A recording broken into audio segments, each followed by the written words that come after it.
Wow, it's getting closer. 54 days to the big day. Brand new poll numbers reveal that Donald Trump and Hillary Clinton in a virtual tie nationally, and that is not all. That's right. That, according to a New York Times poll. With less than 8 weeks to the election, polls also show Trump ahead in key battleground states like Ohio, where he tops Hillary by 5 points. Just right now with reaction is the RNC chair, Reince Priebus. Reince, good morning to you. Hey, good morning, guys. So it looks like the trend lines are reversing. What's going on here?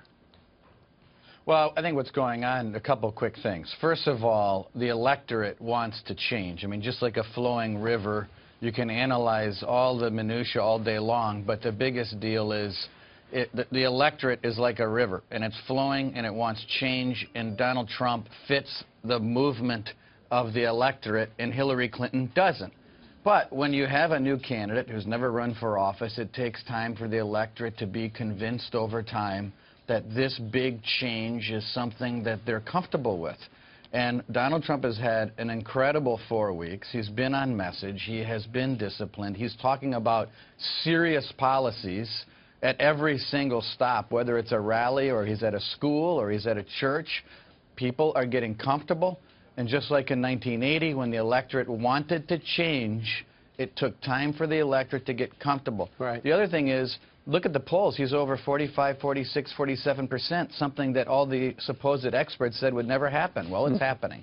It is. And, Reince, we've tossed you before, and at times maybe the candidacy looked hopeless. A lot of Republicans were not on board, and you were trying to say, hey, stay the ship. The ship will be righted by Labor Day, and it turns out you were right.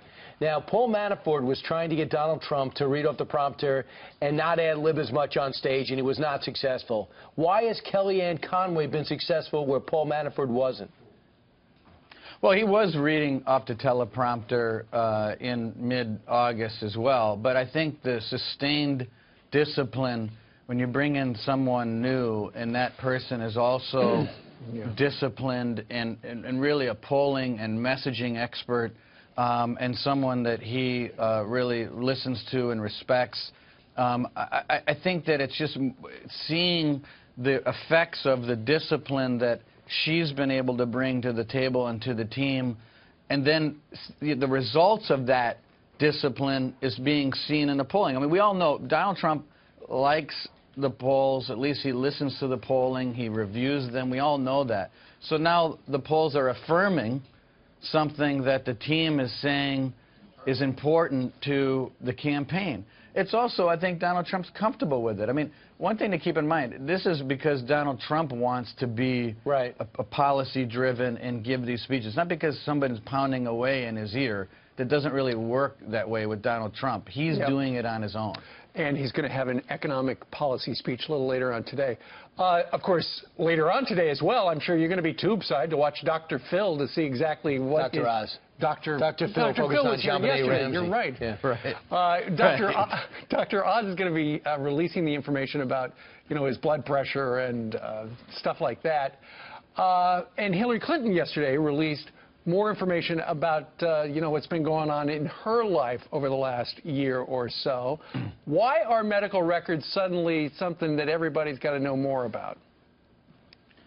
Because Hillary Clinton had an incredible episode on Sunday. I mean, my guess is that if that didn't happen, you and I wouldn't be talking about this right now. But she had something occur that I think gave people a lot of pause and concern, both for her and her candidacy, and there are things leading up to that episode on Sunday, and people are worried about not just her health, but just what's going on. And the problem that she has, of course, is it's sort of compounded by the fact that the campaign couldn't be honest about it. So the folks that have already been concerned about whether she was healthy or not are sort of not quite sure what to believe because they lied about the initial incident as to what happened in New York. So look, it's a little bit of a mess for their campaign. We don't want her, the illness part we hope goes away, but the problem she's got is more of an honesty and trust issue that people don't want to buy, and you're seeing it in the polling. Well, Bill Clinton said yesterday it was the flu, so, and we know that's not true. Maybe he was